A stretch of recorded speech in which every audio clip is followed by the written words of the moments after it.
l'amélioration des traitements beaucoup plus ciblés, ayant beaucoup moins d'effets indésirables, contrôlant mieux l'infection et ayant moins d'interactions médicamenteuses, va concourir au vieillissement réussi des patients qui vieillissent avec le VIH.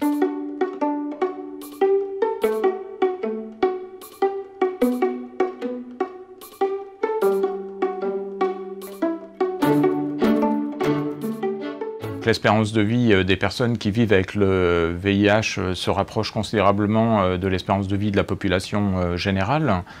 Le fait d'avoir cependant ce virus qui stimule l'immunité en permanence crée au long cours une micro-inflammation qui va exposer les patients vivant avec le VIH à l'émergence d'un certain nombre de comorbidités, c'est-à-dire de maladies chroniques telles que les maladies cardiovasculaires ou l'ostéoporose par exemple. En cela, le VIH devient une maladie chronique comme une autre, comme le diabète par exemple. Les patients qui vivent avec le VIH sont bien armés pour faire face à ce vieillissement puisqu'ils sont déjà intégrés dans un parcours de soins avec une alliance thérapeutique forte avec leurs médecins traitants et avec les infectiologues.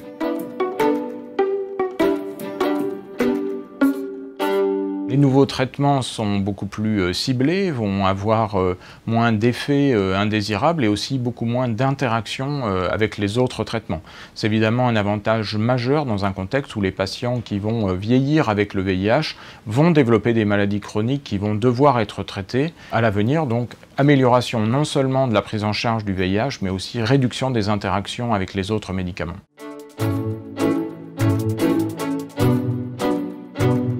Depuis toujours, les patients sont très impliqués dans la prise en charge optimale de leur pathologie.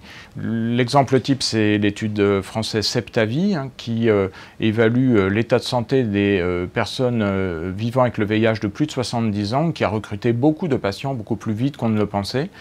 Cette étude va apporter beaucoup d'informations non seulement sur l'état de santé des patients de plus de 70 ans vivant avec le VIH, mais aussi va apporter beaucoup d'informations sur leurs aspirations, de manière à ce qu'on puisse envisager à l'avenir des traitements beaucoup plus personnalisés, qui tiendront compte, nous l'avons vu, des comorbidités et des autres traitements. Il faudra, dans la prise en charge, coller au mieux aux aspirations personnelles de chaque patient, de manière à proposer toutes les mesures visant à promouvoir un vieillissement actif et en santé.